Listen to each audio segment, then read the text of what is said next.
everybody. Welcome to the Modern Fairy Sightings podcast. I'm Jo Hickey Hall, and I am here this time with Mikayla Menard and Tyson Croning of Subjective Films. And we're here to talk about your new film. Tell us all about it, because as well as me being involved, there's lots of other really exciting people that are involved. Some people that are friends, some people that I've wanted to work with for years, and new people too. So welcome. Thank you, Jo. We are so excited to be here chatting with you. Me too. Me too, because we first spoke probably about only a month ago now. It might even be less than that, in fact. So things have moved really fast. So yes, tell us all about what your project is and what you're going to be doing. Fae Folk, A Search for Connection. It is a 90-minute film, and it's really going to be a personal journey to carry out this dream that I'd regret never seeing out if I didn't go for it. It's something that I have had on my mind for over 20 years now and has morphed a little bit over time. But the way it's going to look as the viewer sees it is I'm going to be traveling throughout Ireland, England, and Wales and meeting up with fabulous voices like yourself, of course, Jo, who we are so excited about. And we'll be meeting at these significant Fae-related locations to talk about all things Fae. We called it Fae Folk, A Search for Connection, because those connections seem like a really important piece for us and kind of bubbles down into a couple of prongs. One is this further exploration of my personal journey with the Fae and something that's been really interesting to me and inspiring throughout the course of my life. Two is this connection with folks who are talking about fairies and who have built their lives or their work, or we have folks who are calling themselves hobbyists in this area around fairies and connecting with like-minded people, or those who have had experiences and encounters and showing, this is all valuable and capturing that connection as well. And then for me, so important too, is you can't talk about the Fae without talking about nature. And so getting back into the world and connecting with the natural world and all the beauty that nature provides. The goal is to create something where you reminded me of this recently, Jo. You don't have to go on these big voyages to find magic, and magic really is all around. But this film will hopefully be in part a travel show, in part a capture of experiences, of folklore, of traditions, of culture, and bringing that to the world in a way that is going to be really fun and adventurous and in a personal journey too. Yeah, that sounds, so amazing that you have had this kind of film in you for such a long time, and this sense of adventure and wanting to bring this, into manifestation. And that there's something about this time as well. There's something about this time where things are kind of rising to the surface, I feel. So, and this kind of project feels like that. Yeah. I just want to bring in Tyson here because Tyson, you have worked on a number of film projects before, and I just wonder kind of, your take with this, how you got involved and what sort of projects you've been doing up to now. Yes, I've been doing this for far too long. Okay. But I met Mikayla at an old corporate job 6 or so years ago. She brought up wanting to do this, and I was just like, "Yeah, you should do. That sounds great." Uh, I personally love it when people just decide they're going to do some Yeah. artistic endeavor, even if it sounds absurd to most people, which was Mhm. the vibe I got from Mikayla, that she was kind of like, no one has reacted like that. I was like, well, that's strange. Why not? um, and I knew nothing of fairies or anything of that sort. And she reached back out a little while back and was like, "Hey, I think it's time to do this." I was like, "Well, I'm sort of in this mood of late where it's just like, well, then let's do it. Let's I'm tired of sitting around. I don't want to like wait on it. It's like if now's the time, let's make the thing." And it's kind of funny because I think we did only meet you like a month ago, but this project has sort of taken off in a way that I'll admit is unconventional, Yeah. terrifying to someone who's producing something. Um, but it's also been, and honestly, Joe, coming from you and a couple of the others, it feels almost like that's a sign to keep doing it. Like Yeah. it just kept, because Mikayla and I set out, we were like, all right, well, let's just go over there. Let's take interesting people to interesting places, record this stuff, see what we can make from it. And then we were like, Mikayla's like, okay, well, then we need to reach out to all of these experts that I look up to and just see if they can give us advice. So we started doing that. And we just started having very early morning calls because we're all in different time zones, Mm. talking about, well, where should we go? And then by the end of that conversation, almost every single one of the experts was like, can we come? Can I help? And then it was like, oh shit, this is a much bigger movie. And we're apparently not moving the timeline. So Yeah. um,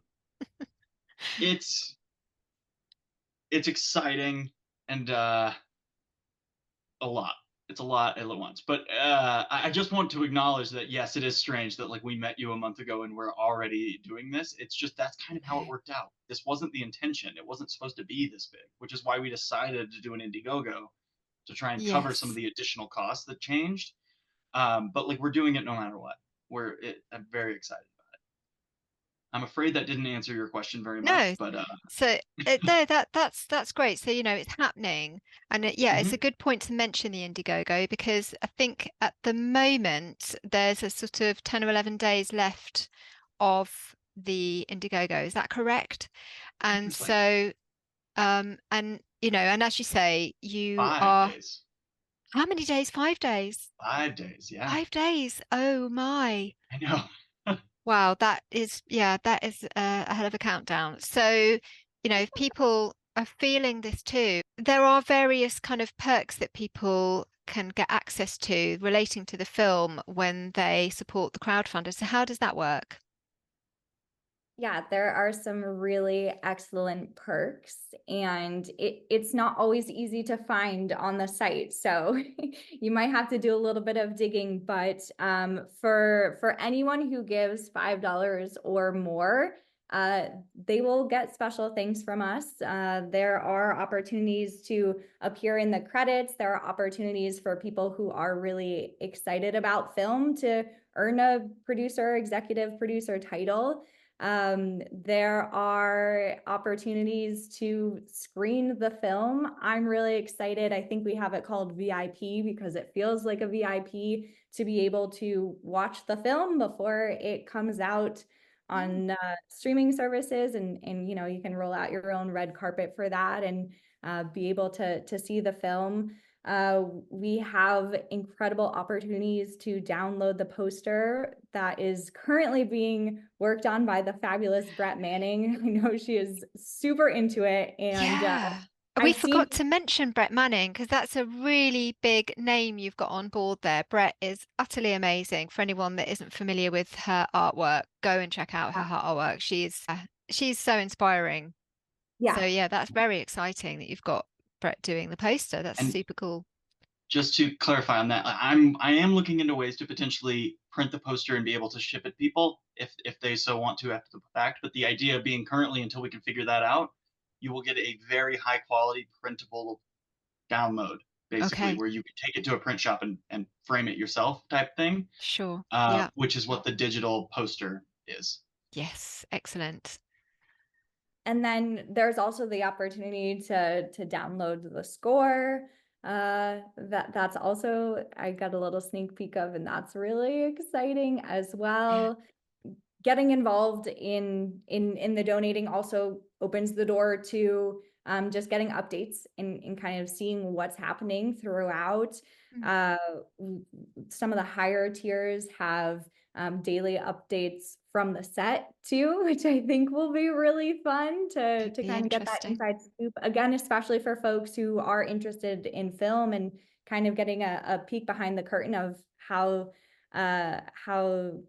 the sausage is made in this case. You know, I think something like that could be really cool. So yeah, if you go to the Indiegogo page and then click on the view perks, it'll kind of give a couple of options that I think are worth taking a peek and seeing what they offer. But we're really excited about them, and hopefully people get excited about them too. I think that I'm just imagining now the kind of updates, and I'm thinking in particular of when you're planning to stay at the Haunted Inn, because I think we should have sort of like hourly, shots of Mikayla's terrified face kind of and, and the relief when dawn breaks or something Yeah. like that, because that is going to be quite spooky. But yeah, because of the locations that you're going to be shooting at, I imagine those kind of updates will be really interesting to people that are, wanting to get involved in some way and see how it's all unfolding. So yeah, that sounds like a fun perk actually. Yeah, that one I'm really excited for. And I'm also super clumsy, so it could be, Mikayla fell off the top of Ben Bulbin, which is a bog, and Okay. I have to might pull. join you with that one then. Sort of the, can have a clumsy off. Yes, perfect. Yeah, no, I think that will be a lot of fun. And the thing about this project is, hearing you talk there about the way that, you and Michaela were already friends and you've been in film production for a long time yourself anyway, but the way that it's come about is very much a kind of co-creation. And this is kind of extended to all the people that you've reached out to. It's like my project, Modern Fairy Sightings project, it has its own momentum. Yeah. And it's almost like you just have to step back and make space for it to come through because it's not coming from you, it's coming through you. And then, it connects with all these people that are really feeling it too. And I think that's why when I first spoke to you, I really felt that. I really felt, yeah, this feels really right. And it feels right because it's coming from the heart. I can, Michaela is doing this because it means so much. And you could feel that when you spoke to her too. And so can all of we. So I think, this is why so many people are so happy to take part in this, is because it means a lot.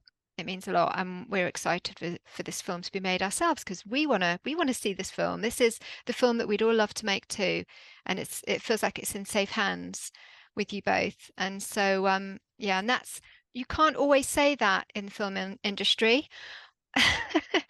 So so this feels very special.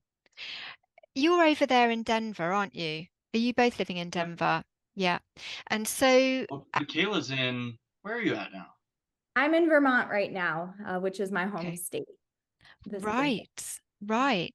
So I'm wondering where perhaps you both, but definitely Michaela, I would imagine, have some, special locations that you go to connect over there.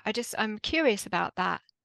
There are a couple of great parks. There's a lovely botanic garden in Denver, but otherwise it really is a cityscape. So the places where I go to connect with nature really are my home state of Vermont. You can see we're turning into fall here. So the Looks garden lovely out there. is, yeah, it's really green. It's really It's beautiful. green. In the fall, we're starting to see the leaves change, but it'll change even more. You can't step outside without hearing animals. It's a really beautiful place and pretty nearby. So there's mountains, there's water, and I'm a real woods and water gal myself. So yesterday I went paddleboarding and just I'm on this pond and it's just there's forest surrounding it and you just feel so in nature. And even just sitting there is like that's a place that I will go to connect. But there's also a woods in the town where my father lives that it is maybe the most magical place I think I've ever been in my entire life. Every time I walk through it, I feel like there's something there. And it's just, you walk in and it almost feels tropical. There's so much greenery, there's ferns, there's moss everywhere. It's just, you can't see because the forest is so untouched, and there is so much of that beautiful wild nature here. So it is one of those places where you walk outside your door and you can feel really connected. But that particular woods is one I most certainly go to find a deeper connection and really feel something associated with that woods. And I think it is place related, right? When you live in a place where nature feels really magical, it opens the door to more from the imagination and more from I don't know, there's more of a feeling of there could be other things here beyond just me, right? And so to me, it really started, the inspiration was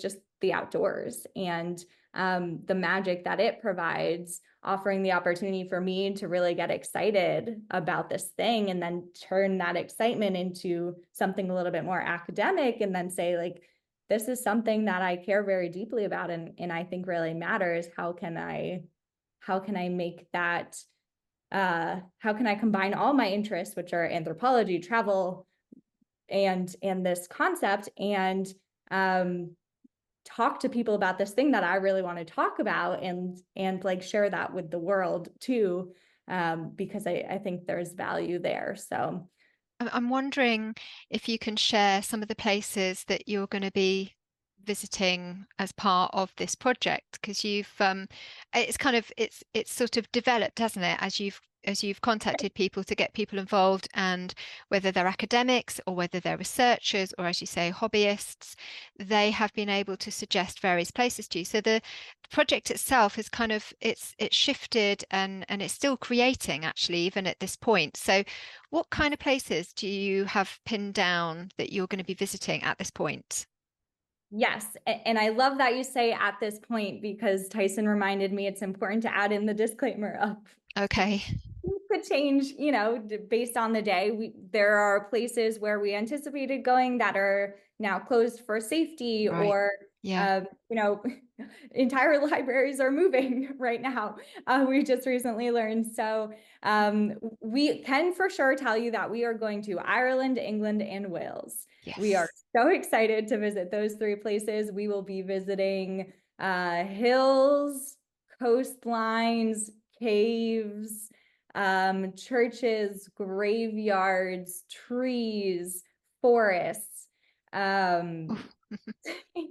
Specifically right now that we're really excited for places like, we have Ben Bulben on the map, we have Knockma Hill, Loch Gur, we have some smaller places in the southeast of Ireland, where the David Halpin and the fabulous Michael Fortune will be taking us to kind of their local spots. In England, you should expect to see us buy a tour. You can expect to see us again, kind of by the water. Cornwall will be in Dartmoor.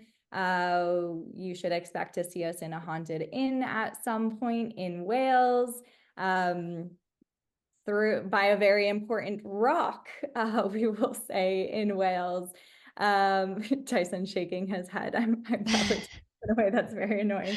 Might as well not hide it at that point. The point in being kind of vague, I think, is she's afraid that if we promise someone we're going to go somewhere and we're not able to, it's a disappointment. And to me, that's actually a perk. Like on a standard travel show, like I don't know, something on Discovery or something like that. If it rains, okay, they'll just pay and they'll like wait another day until, and then they'll do it again. It's all Yeah. staged. Yeah. We're not doing that. That isn't the idea. The idea is to go and experience this and see what we get out of it. So if we get there and it's closed, there's now a scene in the movie about, well, okay, where do we pivot to? Where do we go next? Where's another magical thing? Can we call Joe and her point us in a different direction, Sounds like you're being pixie led. A little bit, yeah. Well, we'll see, because as you say, and there are kind of like backups of places, locations to visit and things like this, but we do have some great plans already formed. And you've already mentioned a couple of the people that are involved there. David Halpin from Circle Stories, a very excellent resource on Facebook, folklore in Ireland and mythology. Um, and Michael Fortune from folklore.ie. Again, just an incredible folklore resource on YouTube where he interviews local people about their traditional beliefs and customs and encounters as well. So, who else have we got on board? Well, the fabulous voice we're speaking to, of course, Joe. And so I feel like the world does not get enough Joe. So if Oh, you also feel that way, this is a way to get more Joe in your life. I have to clone Um, myself. we also have author of Fairies: A Dangerous History, Dr. Richard Sugg, who will be joining Yes, us. Paranormal ecologist and anthropologist, Dr. Jack Hunter. We have fairy whispering podcast host, Claire Casely. yes, Paranormal investigator seen on Help My House is Haunted, Kate Ray. that's right. Yeah. Uh, we have a couple others who are coming and confirmed, but I do want to leave them as surprise. But I know especially you and I, Joe, are really excited for those couple extra people who are going to be joining us predominantly in England. Yes. Yeah, we're really excited about all of the different perspectives that everyone who's coming will bring. It's really exciting to us to be able to tackle some of these concepts from personal levels, from folklore, history, anthropology, ecology, the paranormal studies. I think that is what we are most hopeful for this piece, is to take what's already existed in the world related to fairies and kind of combine it in a medium that's a little bit different from where many of these ideas live, and kind of build on the baseline of what already exists in documentary film for this. No, for sure. Do you have any inspiration, from films that you've seen previously? We cannot talk about documentary films about fairies without talking about The Fairy Faith, which is a fabulous Canadian-made documentary. Yeah, I think that one does a really good brilliant. job of like capturing the voices and experiences Hmm. of people in a way that feels really safe and really beautiful and really informative. And we're looking to take that and then add in some of the additional layers uh, in the hopes really of making it a little bit more accessible. We want folks who are really excited about traveling and discovering new places to see the beauty and wonder of these places, and understand a little bit more about these sacred sites that we'll be visiting. We also will be adding on a layer of, this is a deeply personal journey, and it's sometimes hard for me to say that out loud because it can feel a little bit selfish in a way that I don't love. But Tyson might laugh, but I talk about my octopus teacher as kind of the inspiration there, because Mm. I think you have a story of a person who's hit a wall, they're burnt out, and they need to find themselves again. And what a beautiful journey of finding their passion again through nature as a character, right? The brutal and cold ocean, and then this incredible creature that he develops a relationship with, and we learn more about that species in the process, and it is really emotional because of the relationship. I think those kind of pieces are a piece that are inspirational to me, and when I think about what I hope to project from a personal journey standpoint.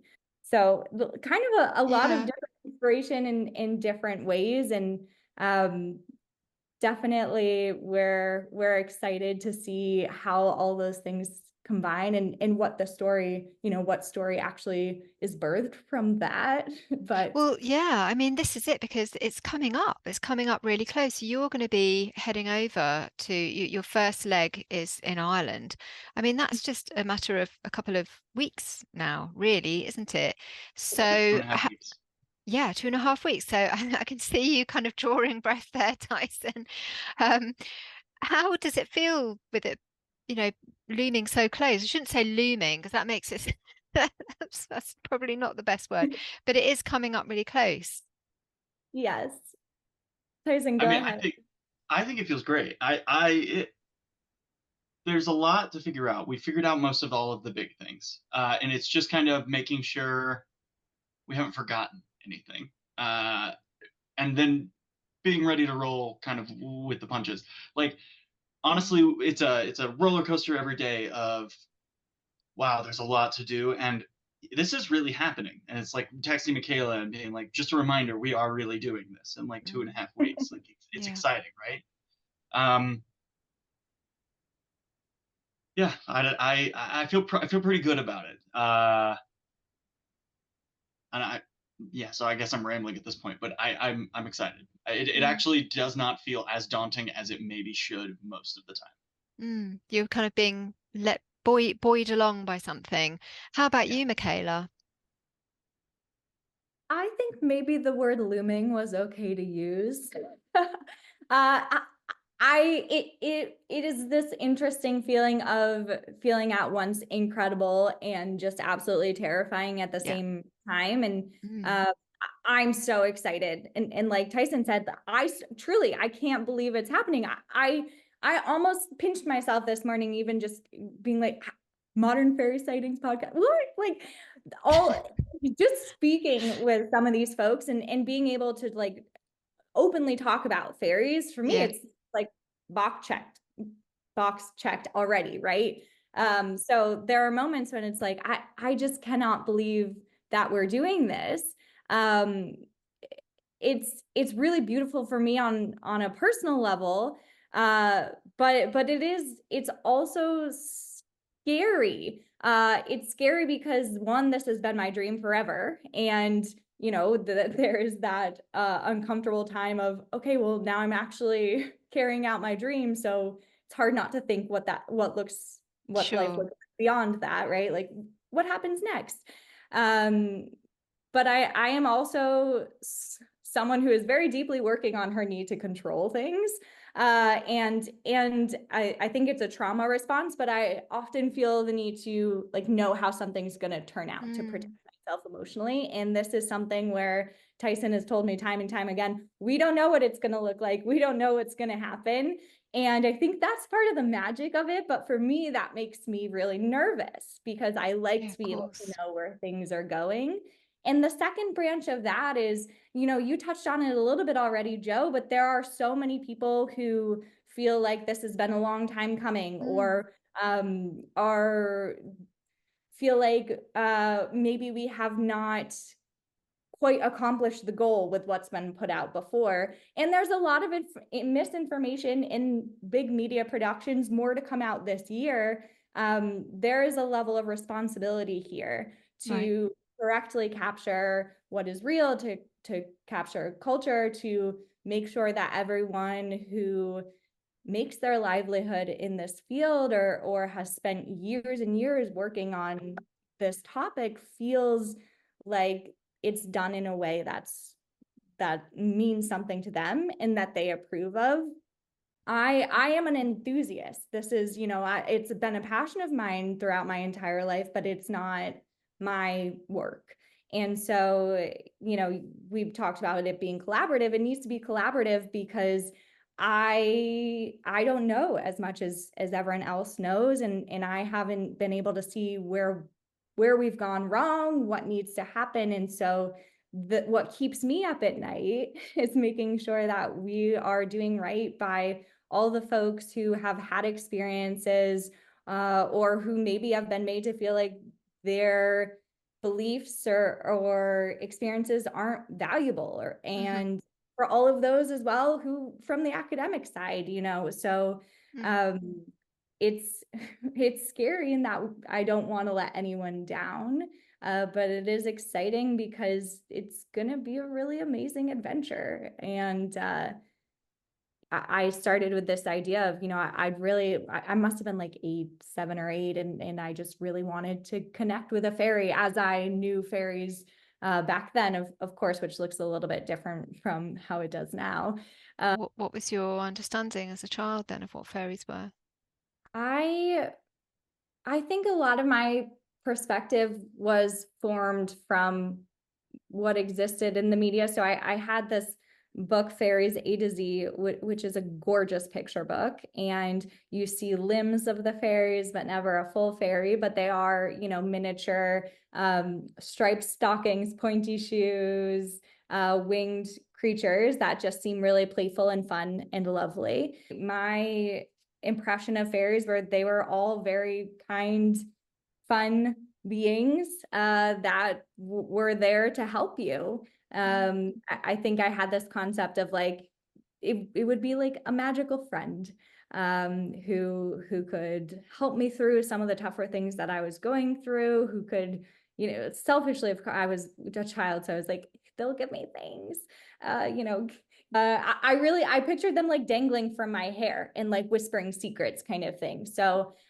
true, like a lovely companion is what I first believed. And I think it was like partially projection of what I needed, but partially a combination of what existed in TV and in the books that I was reading as a young child, at least.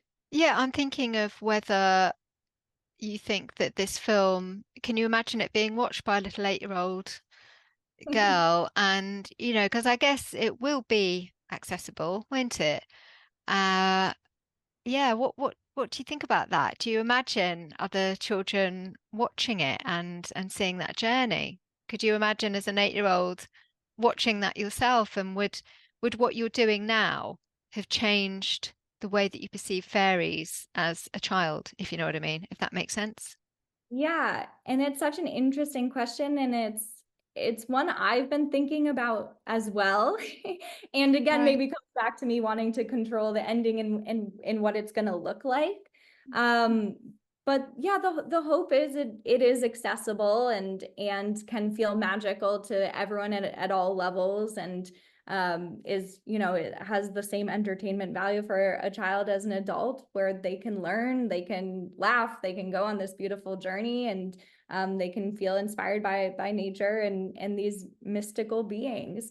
um, if I had watched what we're about to create when I was young, I would not have had the same perception. I actually might have been too afraid to explore this.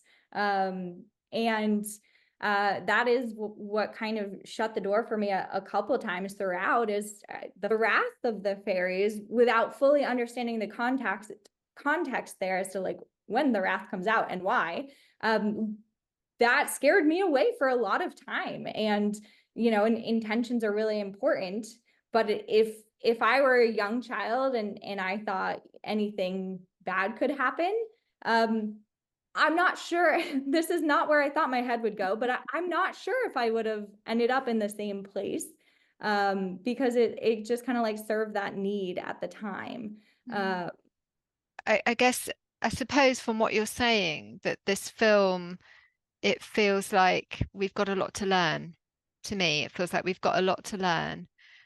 That, Retrospect. Well, maybe there's yeah. some kind of reparation. Is that the correct word, reparation, that needs to take place with nature and these beings? And I don't know, I mean, it would be interesting to see how your view of fairies and the ways in which you connect with these places kind of plays out as part of your journey. Like, how do you feel now, and what are your thoughts and your beliefs and feelings? And then post this journey, what are your, you know, thoughts, beliefs, and feelings? Because I will hazard a guess that they may have changed. I mean, I'm thinking of Paul Devereux's journey off to Ireland when he was writing Spirit Roads and Fairy Paths. I think it's called Spirit Roads now. And he was going there, going along, thinking, this is just people's beliefs. This is just folklore. And then he sees this small green being along with his wife. So he can't deny that he just made that up in his head. It's there, it's in front of him. So, it kind of puts me in mind of that. We're going off on a journey into the unknown, and who knows what's going to come out the other side, really, how you're going to feel when you come out the other side. But I think it's very exciting. It needs to be done. You feel it needs to be done, and so do we all. And it will just be very interesting to see, how it unfolds. So if people are listening to this now and feeling like they'd like to get involved in some way, how could they do that? The biggest way to help right now is the Indiegogo, which has 5 days left. As mentioned prior, we're making this either way, but every little bit kind of helps make it better in a number of ways. But the other way is, just spreading the news. If this is something you care about and you want to see, and you are not able or willing to donate, like, I completely understand. It's still huge to show it to your fairy enthusiast friends. Just even if they can't donate, just spread the word that we're making a thing, and have it on your radar for when it's done. Because ultimately the point is to share it with the world and the people who are interested. So the